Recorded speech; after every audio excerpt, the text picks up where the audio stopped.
Hello there. Welcome to this week's Matchbook Weekend Football Podcast. I'm Ali Maxwell, providing all the value, all the selections this week, and with a bit of pressure after Adrian Clark's correct score winner in the FA Cup last time out. Mark O'Hare from We Love Betting is here as ever. Morning, Mark. Morning, Ali. Hope you're well. I'm very well. I'm especially well because we've got a new member, Mark. Pro football punter Nick Goff is here too, making his weekend football pod debut. Good morning, Nick. Hey, how are you? All right? Yeah, I'm very brave to invite me on a live pod. Do you remember that BBC one where the guy is doing an interview and the kids come in the background and the madness that goes with that? It's like that here with dogs and kids and all sorts running around. Yeah, what price your toddler could walk in during this? About 4 to 7. Okay, nice, good. Well, Nick, just as way of introduction to those who don't know you, and many will, a pro football punter focusing on England and Scotland, and you've been on both sides of the coin in this game. Yeah, ex-bookmaker, been punting full time 4 years, but was kind of betting sort of professionally. Really, in a sense, before that anyway. Focus on the 4 English and the 4 Scottish leagues. So if Mark delves out into German later, I'll be trying to learn something rather than adding anything myself. That's for sure. But okay. Well, we're focusing on the Premier League to start with, but we've got any other business as well. I know you're going to look at a couple of EFL games for us. Mark is indeed taking us to Germany, as he tends to do. I'm already looking forward to a Scottish second division bet from you at some point, Nick, but not this week. We're going to start with Tottenham and Manchester City in the Premier League this weekend. And yeah, it's quite an interesting setup, I think, this game, because Spurs are 6.3 currently on the Matchbook site to win. At home, Man City 1.55-ish and the draw 4.65. I should say we're recording this Thursday morning, so prices are subject to change, of course, before kickoff. Spurs with a goal head start 2.05 and Man City -1 1.88. Over 3.25 goals is available on site at 2.03 and the under at 1.88. Mark, no, we'll start with you, Nick. Go on, straight into the Lions' Den. It's quite an interesting game, this one. You've got Mourinho and Guardiola and all that comes with that. In terms of the punting, what's the first thing that stood out to you when you looked at this one? So obviously City have played Wednesday night against United and haven't played well. And that's really been a trait of their season, that at their best, they're capable of, I don't want to be too controversial on my first time, but at their best, they're probably capable of better than Liverpool are at their very best. But their very best doesn't come along too often. And they throw in too many performances like last night this year, which they weren't doing. You can't get 100 points if you play like they did last night too frequently, and that is a trend in their season. How do we think Tottenham will set up and want to play this game? Well, it'd be unusual to say that a blueprint's in a loss, but maybe it was. Maybe the 1-0 loss at home to Liverpool, the way that Mourinho set up in that game, really to try and get a 0-0, the old Mourinho way, is how he'll try to do it again. They would have got a 0-0, perhaps you could say, in that Liverpool game if they'd just switched on at one throw-in, which he said in his post-match interview they'd been working on throw-ins in training for half an hour the day before, and they just switched off. But for that, they've probably held Liverpool, which only United have done so far in the league. So is that Spurs sort of blueprint here to set up a bit more defensively and to try to turn it into a shorter game, if you like? Mourinho used to be the king of that. Would like to do it again, probably. In terms of the betting, I think the -1 Asian line is probably bang on. There's no side for me here, but I think the goals market is interesting. That Tottenham Liverpool game went off 2 3/4 goals was the closing line. It's 3.25 here, so it's half a goal higher for Tottenham Man City than it was for Tottenham Liverpool. We all know that there are more goals in Man City games generally than there are in Liverpool games. So that higher line is justified from that perspective. But in terms of how we believe, or how I believe, Tottenham will set up for the game, how they'll want the game to pan out, I don't see it as a strong. This certainly wouldn't be my best bet of the weekend, but I'd probably be with the under here. Okay, and Mark, is there anything from the trends, from the stats, from the data that's flagged anything up on your side of things? Well, I'm actually completely aligned with Nick here, thankfully. I think if you look from the match odds perspective, Liverpool went off at 1.72. City, that exceptional side that Nick talked about from last season, when they came here in October 2018 in the Premier League, went off at 1.66. So they're around 1.55 or below 1.6 for this match, which does feel quite extreme. The performance data in the Premier League is still far and away the best in the league, comfortably ahead of Liverpool. But with our own eye test, we can see that City aren't the same side of last year. I think crucially for them really is the fitness of Laporte, and if he is available for this match, obviously Guardiola kept him out of the United match in midweek. Their record, unsurprisingly, is massively improved when he does play. 85% wins in the Premier League compared to 64 without him. Average goals against decreased from 1.07 to 0.6. And clean sheets up from 36% to 52%. So we saw his impact against Sheff.Utd, who did give them a good game, but Dean Henderson was the star of that match. They only conceded 1 shot on target, and even against Palace, they only conceded 2 shots on target, but still managed to draw that match 2-2. I've got no issues with their attacking game, but it's defensively where the question marks begin to come in, and Laporte's It's a good time to play. It's a good time to play Spurs in that regard, though, isn't it? Struggling to generate too much without Kane up top, and arguably even before he was injured.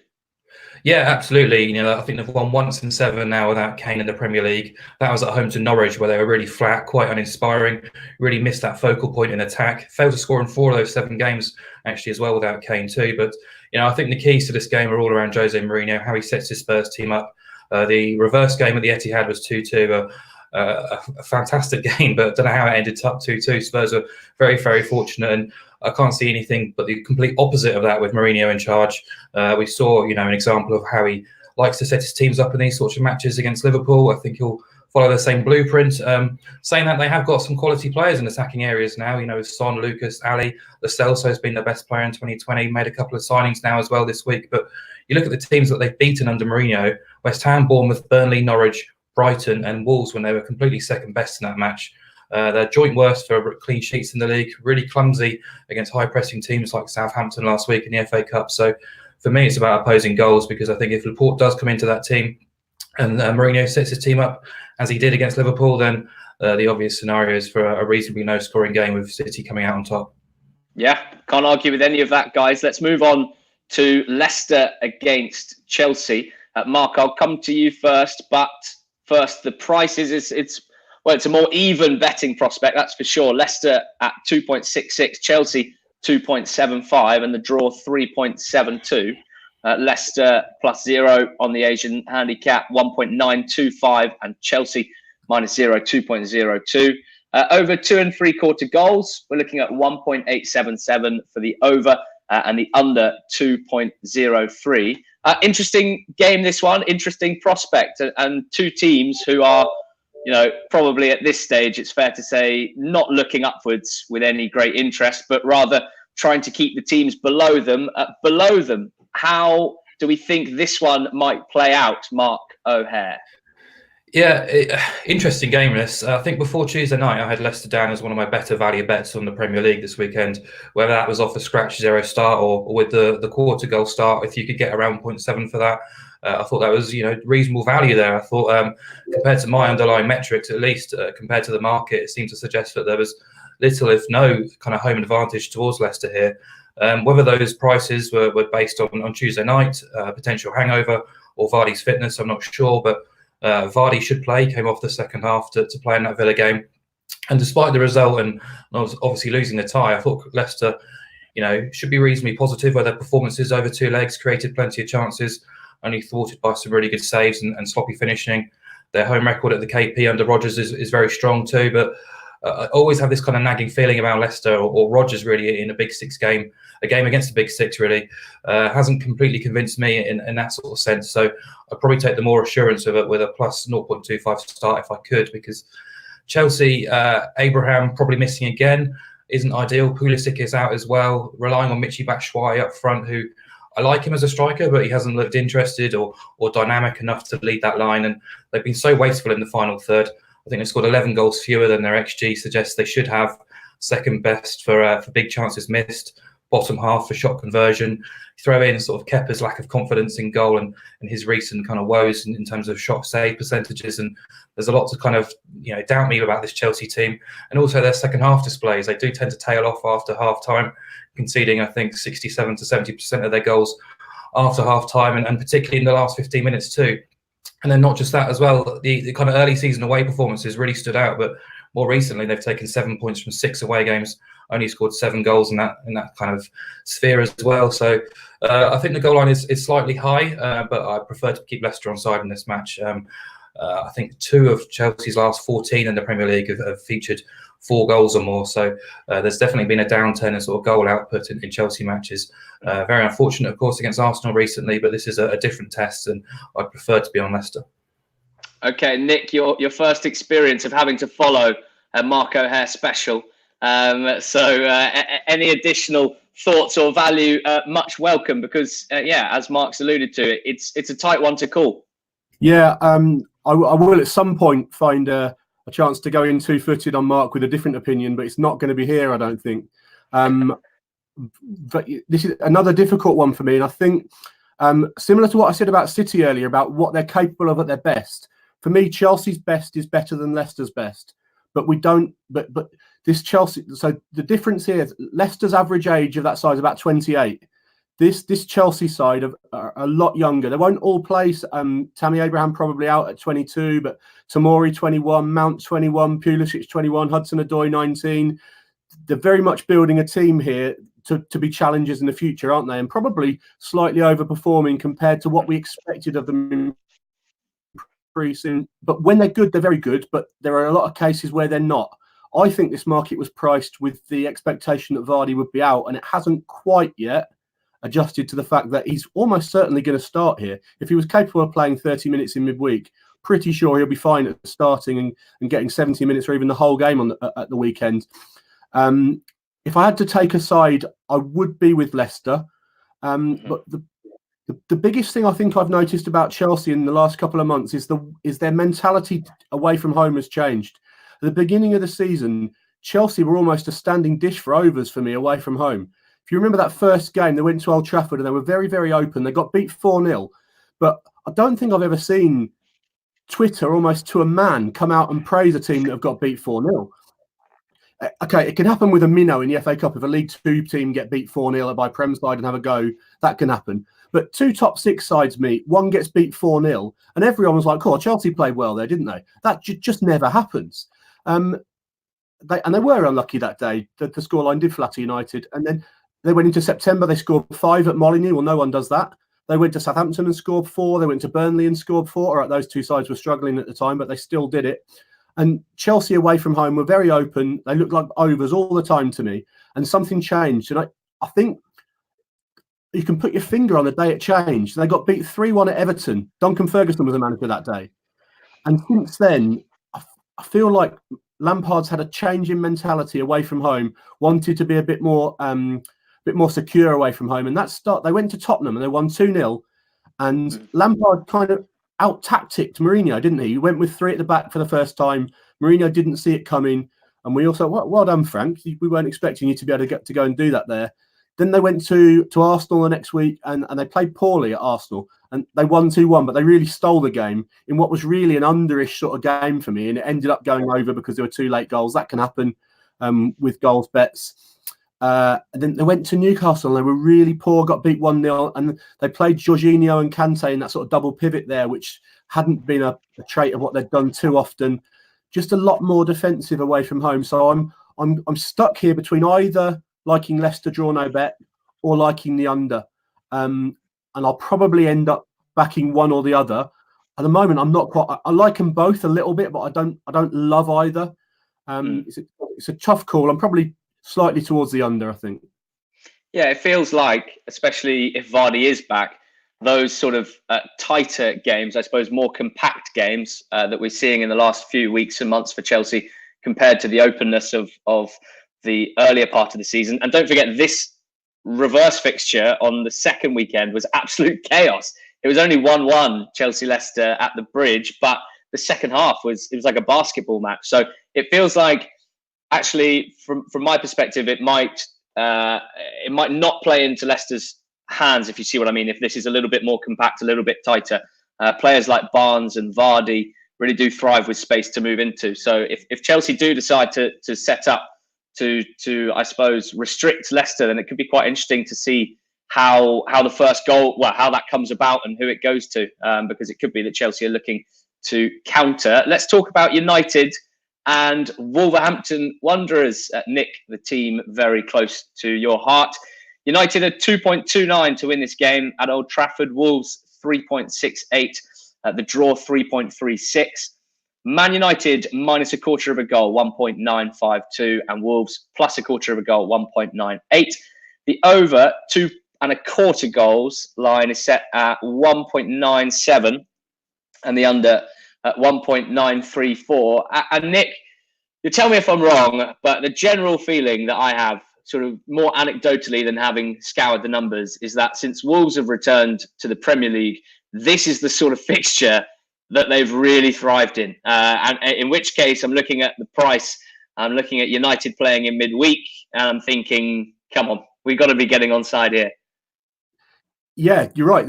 Certainly last season, the Wolves' best performances were saved for these games against top six sides, and it was incredible, really, that they'd go and get beat at home by Huddersfield and then turn over Chelsea or Arsenal the following week. And it was a real trait of last season. If there's a trait of this season, it's that Wolves just don't start games. They're, I think, bottom of the league table on first half results, but absolutely superb in the second half. And is there anything to do with strategy that you've spotted from Nuno?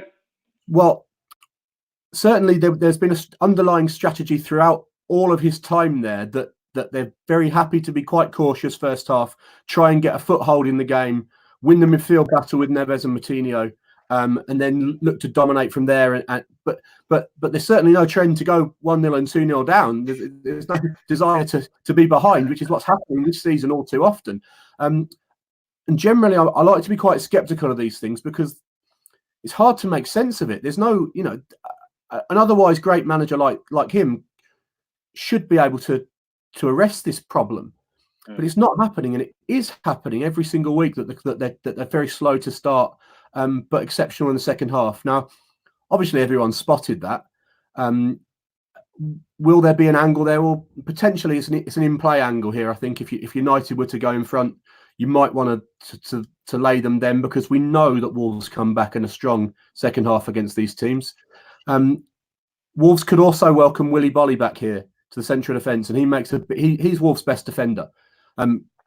If I'm honest, he's Wolves' only defender, because the back three of Cody, Sace and Dendoncker are all by trade central midfielders who are all playing centre-back. And within this system, it just works. Cody's like the sweeper. He sort of sits behind and marshals two centre-backs and sort of runs the game from the back and brings the ball out. And the job suits him perfectly. But he's not a proper central defender. And to have Bolly back alongside him, who really is an out-and-out centre-back, but is good on the ball as well, makes Wolves better. And I think one of the best things Wolves have done in the last couple of months without Bolly is to get through without him, because he could have been a huge miss, but they've made sure that hasn't been so. So having back Saturday will be a really big thing. United, really confusing outfit. Now, twice now they've gone to Man City and been the better side, or especially that league game at Old Trafford, at the Etihad, where they won 2-0 and sort of roped City into playing the game exactly how they wanted to play it. Now, they're not going to be able to counter-attack against Wolves the same way. No one can. That's the one thing that Nuno sets up to stop, is that you won't be able to counter like that against Wolves. So I think you're probably looking at another low-scoring game here. I've mentioned overs under in the first two games. If I was having any pre-match bet here, it'd be another under bet, I think. But for me, this is more one where I'd wait and have a look in play. Well, I've just noticed as well that United's, I mean, as you say, they are confusing. Their recent form is very varied, but they actually haven't had both teams score in their last 5 league games, of which they've won 2 and lost 3. And I think, well, certainly, obviously, the cup game last night at the Etihad and that Cup game against Tranmere as well. So no BTTS has landed in their last 7. Mark, what are your thoughts on this game? I think this is probably the one I was going to say the one I'm most looking forward to watching, but I've just realised we've spoken about Spurs, Man City and Leicester, Chelsea. So it's a good slate of fixtures. Let's put it that way. What's your angle here? Yeah, I think this is the most interesting game of the weekend, Ali, in the Premier League at least. I can understand why many people might think otherwise after the 2 FA Cup games that we saw, but I think the dynamics of this match are really interesting, especially with Chelsea playing Leicester. And I think there's a clutch of teams just 4 points behind Wolves and United and Spurs, actually, in the kind of race for the top 6 position too. So, plenty of scrutiny on the top 4 and the top 6 this weekend. I do favour Wolves. I know they're the shortest price they've ever been away at Old Trafford or away at a Big 6 team either. And I don't think there's a huge amount to get excited in those match odds, because I think with a very slight drift on United earlier in the week, you're kind of basically saying that these 2 teams are rated equal on a neutral territory in their current climes, which I wouldn't really argue massively with. But I do think there is an advantage with Wolves. You've already mentioned it, the fact that City played United, or United had to go to City midweek. Wolves have had a reasonably big break for this match as well, since a really terrific effort against Liverpool. Obviously got a very small squad, but almost a very fully fit squad now too, which is key. A squad that's had to be tested by Europa League football as well as Premier League action as well, and they've been remarkably resilient, showed huge character in coming back from those kind of first half body blows as well. And I think against Liverpool, we saw just what they're capable of as well, with, Adama Traore just being outrageous, Raul Jimenez as a focal point. And, if Diego Jota puts that chance away in the last minute, they get to take a point off Liverpool. So they're organised, they play without fear, they're very good on the counter-attack, and I think they've got much more attacking threats than United have at the minute. I think the only issue really is those slow starts. And I think if you take the table for the second half of matches, they'd be comfortably in the top 4. So it compared the mood at Wolves to United, and it's chalk and cheese really. United arguably missing 2 of their best players from this season in McTominay and Rashford. Matic is now suspended as well, so they're pretty short on numbers in midfield. And the figures surrounding Solskjaer's tenure as a permanent manager are pretty rank, to be honest. Worst start since 1990. They've lost more league games than they've won under his tutelage since he was appointed on a permanent basis. They actually ranked 9th in the league under him now as a permanent manager. 2 points more than Newcastle, fewer games won than Burnley, and a loss rate of 38%, which is the worst going back to Scott Duncan in 1937, which is completely shocking. And they've also failed to score in 7 games this year, which is the same as the whole total of last year. So I know Bruno Fernandes is very close to signing, which is a quality addition. He'll add plenty to that midfield, but whether he'll be able to settle and slot straight in, I don't know. But he's one huge advantage really out of a massive puzzle which isn't going to be fixed for quite some time at United. I appreciate the market isn't showing really a massive value in this bet, but I still prefer Wolves with a plus 0.5 star. Okay, last Premier League game is Crystal Palace against Sheffield United, and we're just going to get the odds up here. Palace a 3.22 to win this game. Sheffield United 2.62, and the draw 3.14. That's already quite interesting, that, because there's 3 points between them. Sheffield United in 8th, Palace in 11th, but Palace the home side at 3.22. Palace plus a quarter of a goal is 1.8, and Sheffield United minus a quarter of a goal 2.16. Over 2.0, over 2 goals, 1.96. The under 1.92. And you can understand why that line is where it's at when I tell you that home games for Palace combined 1.83 goals per game. Away games for Sheffield United, they've scored exactly 1 goal per game, and they've conceded exactly 1 goal per game as well, for 2 goals combined. So, Mark, talk us through this one. Is there anything that stands out value-wise? It's probably, as an entertainment prospect, not quite up there with what we've discussed so far, but potentially a better selection than we've had. I'll leave Nick to give you his selection, because it's not a match I'm massively looking forward to.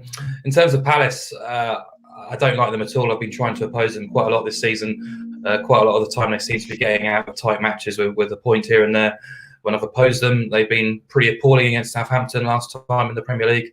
Really struggled defensively in that game on the flanks, which is quite interesting considering Sheffield United's style and approach. So that's something to look out for. Didn't have a shot on target in that match, and Hodgson said they were well below their standards. he reckoned the group was pretty tired, so they would have benefited from the rest. And Luka Miljevic is back from a ban as well, which is a help. I think the injury list is easing as well, but I just look at them for offensive output, and they're atrocious, really.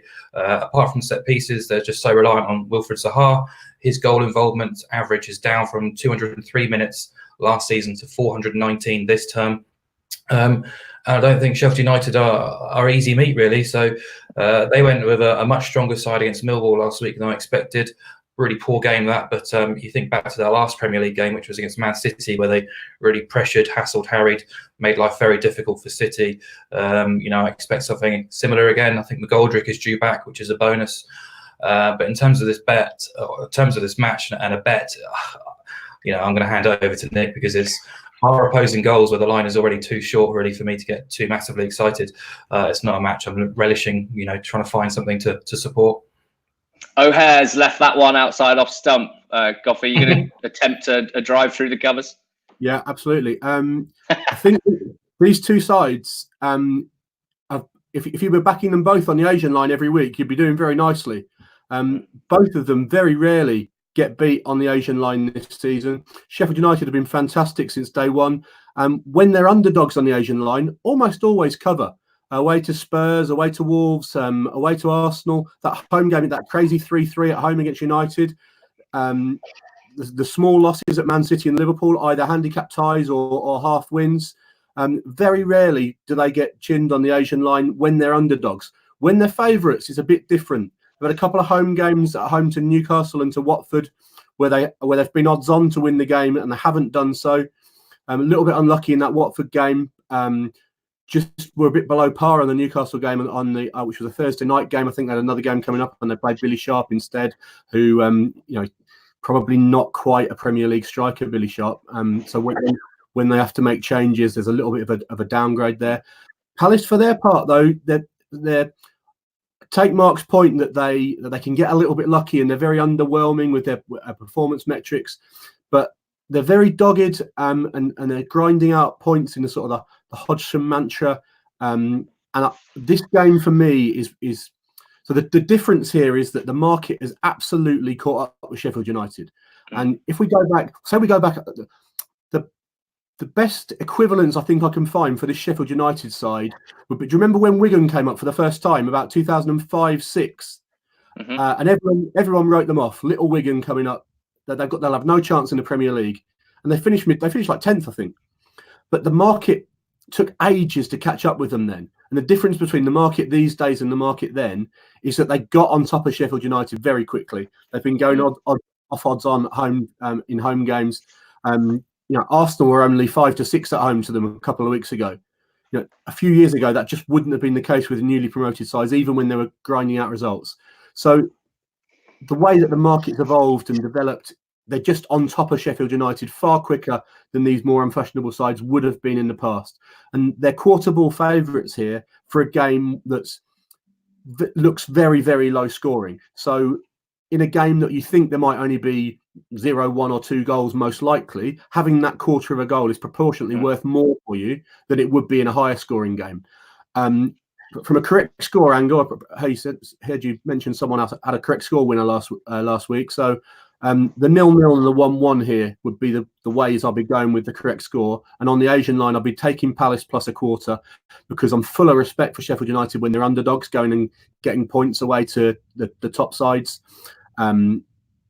Or surprising better sides when they're at home as underdogs. But to go and be an away fav here, that hasn't happened very often yet. And I wouldn't want to be with them here as a favourite on the road. So Palace plus a quarter for me, and maybe the 0-0 and the 1-1 cover shots as well. There we go. Big swing from Goffy. We love that. That is going to be probably the bedrock of my Premier League punting weekend, I think. The first 3 games felt like they're pretty tough to call in the end. We're into any other business now. It's your chance to move away from the Premier League if you would like to. I know that Mark is always desperate to get away of a weekend. Where are you taking us this weekend, Mark? Yeah, Germany. Eintracht Frankfurt go away to Fortuna Düsseldorf on Saturday. I think there's a lot of value in this price to back the away win. Fortuna sacked their legendary and veteran coach, Friedhelm Funkel, on Wednesday. It's quite remarkable. He escaped the sack really until this week. His team went rock bottom last week. Have lost 5 of 6, 15 points and a -22 goal difference. It's the second worst ever start to a Bundesliga campaign. And they were appalling last week against Leverkusen. Lost 3-0, conceded over 5 expected goals. It really could have been 6, 7 or 8. And it was the 7th time this season they'd failed to score. When Rowan Hennings isn't really putting the ball away or getting opportunities, there's always going to be concerns and problems there. So I want to be against them. I guess there is an obvious caveat there, but they've just sacked their coach, and Uwe Rosler's been taken over this week as well. But he's only going to have 2 days training really to get this, a squad of bang average Bundesliga players up for a game against the Frankfurt team, who really struggled with the demands of Europa League and Bundesliga in the first half of the season. Tailed off with 7 defeats in 9 to end 2019, but they've recharged their batteries over the winter break and come back and beaten Hoffenheim and Leipzig. Did have to ride a bit of a first half storm against Leipzig last week, but their goalkeeper, Kevin Trapp, is back in goal. He was in marvellous form last week. Filip Kostic is in electric form as well. David Abraham is back from quite a long-term ban as well. So they're getting players back, getting players fit and firing, and Adi Hütter's style is very much high pressing, all action, all out attack really. So they need a full squad and a fit squad too. They aren't massively accustomed to winning away games in the Bundesliga under him, but this bet is really about opposing Fortuna, because they're returning below 28% share of the expected goals from open play, shipping 1.4 per game on average and generating just 0.5 themselves. Frankfurt are a top 6 team in the making, so I think odds against is very fair. They're about 2.1 to win this match, so yeah, Frankfurt to win away at Dusseldorf. Big job for Uwe, who I've always quite liked. Just seems like a good man, a good footballing man. And in fact, one of his former clubs, Goffy, forms part of a two-parter in your Any Other Business. That's Brentford. First of all, though, it's Derby and Stoke in the Championship. Yeah, the rise and rise of Stoke City under Michael O'Neill. I think Stoke, there's been a slight market move for them overnight. Stoke have just gone slight favs, which has killed my line about Stoke should be favs for this game, because they now are. but they're still probably a decent bet, a draw-no bet. Stoke here away to Derby. Stoke have really improved. They've only lost once since Christmas, which was a 1-0 loss at Fulham. No disgrace in that at all. Went to Huddersfield as 5. Went to West Brom and won, who are second in the league. Beat Swansea at home and absolutely dominated a game against a decent Swansea side. I think if the season was starting from a scratch now, you'd have Stoke as a realistic playoff runner. But they're 6th from bottom, 5th from bottom in the league. That's how much they seem to have improved. They also moved their midweek game against Swansea forward to the weekend, so that they've had a free midweek, whereas Derby had to go to Luton and got beat by the worst team in the league. I think these two sides going in very, very different directions. Derby are really struggling, more so away from home than at home, admittedly. But I always feel that if there's a big difference between home and away form, at some point, one of them is going to regress towards the other one over the long term. So are Derby the side that they've showed at home or the side they showed away? I actually think they're more likely the side that they're showing away, and therefore there'll be a couple of home losses to come at some point to sort of redress that imbalance. So I'd be with Stoke here. 194, I think it is, drawn a bet. No problem with that price at all. And the second one I want to mention in the Championship is Hull against Brentford. And it's just something I've noticed about Brentford this season under Thomas Frank, is that when they get beat, and it's quite infrequent, but when they do get beat, the response is noticeable. The last 5 times they've lost a league game since October, got beat at Forest, went and won 3-2 against Millwall, then got beat by Huddersfield, won 3-0 away to Wigan, got beat by Sheffield Wednesday, beat Cardiff 2-1, lost at Millwall, then beat Bristol City 4-0, lost at Blackburn, beat Luton 7-0. 5 out of 5 wins straight after a loss, 19 goals in those 5 games. So Thomas Frank, I'm sure, is doing something to get a reaction on the back of a poor performance, and good managers do that. And it might be that Hull are on the receiving end of Brentford, who, when they're at their best, to me, are the second best team in this division. Minus a quarter. I'm happy with that. Yeah, all right. We'll take minus a quarter. I mean, it's quite a good time to play Hull, not just because they've lost 3 games in a row. In fact, that might be a bad time to play a team, but more the fact that news yesterday, Wednesday, that they've accepted a bid for Grosicki to West Brom. And I mean, as much as that is losing one of their better attacking talents, I think the general response I've seen from Hull fans is just a sort of disappointment that shows that this season they've really accepted they're not going to be gunning for the playoffs. They're having to make business decisions. The sale of Grosicki, for example, in order not to lose him for free in the summer, and that's the sort of atmosphere that when it surrounds a club can be hard for a set of players and a manager to really get up for games, especially at this stage of the season. They might be one to keep an eye on, potentially petering out somewhat. Too good. Any other businesses, if that's the right plural there, from Goffy? And Mark, you've given us Dusseldorf and Frankfurt. What about your best bets from the weekend? Mark, of everything we've spoken about, what's your nap? Yeah, it's the last one. It's Eintracht Frankfurt to win away at Fortuna Dusseldorf. You'll get around 2.1, possibly a bit bigger at the moment, considering the managerial change at Dusseldorf. But Eintracht are far superior and should win that match. And Nick? Yeah, kept one up my sleeve for best bet that I haven't mentioned yet. Nice. Portsmouth -1/4 at home to Sunderland. Sunderland had to play Wednesday night on that terrible pitch at Tranmere, while Portsmouth played Tuesday night. They've had their feet up all of Wednesday, extra day's rest when you've played on that terrible pitch like Sunderland have. And the way Portsmouth have improved, you've sort of felt throughout October and November this was coming, and it never came. And finally, since Christmas, the upturn at Portsmouth, unbeaten in the last 8, really gave Barnsley, who are a big improver in the Championship, a good whooping in the FA Cup, and are starting to look like they might be the best team in this whole division, which has been a pretty hard division to get your head around all season, League One. But now we're hitting the business end, and it feels to me like Pompey might be the team that grab it by the neck and go on a run and maybe still win the league, even though they were down in mid-table not so long ago. So I think Sunderland had to go to Tranmere Wednesday night. Now this long journey to Portsmouth on Saturday with some heavy legs on the back of playing on that crazy Tranmere pitch. Everything here fits for me. Portsmouth -1/4. Be surprised if they lost the game. So half your stake back, even if it's a draw here, which could be a tight game. So you've got that on your side with the -1/4. I feel like this ticks a lot of boxes, and I want to be with Portsmouth. Think the market might move their way by the weekend. Yeah, it's a big game, and it'll have significant impact on the run-in in terms of League One. Just so you know, Nick, I'm personally at the point now where I just don't think there is a best team in League One. And I think that's all right to say sometimes. There's sort of 5 or 6, 8 out of 10 teams, and basically no one better than that at this stage. But who's to say what will come in the next few months? Guys, thank you so much. A real pleasure to listen to you guys talking through the card this weekend, the Matchbook Weekend Football Podcast.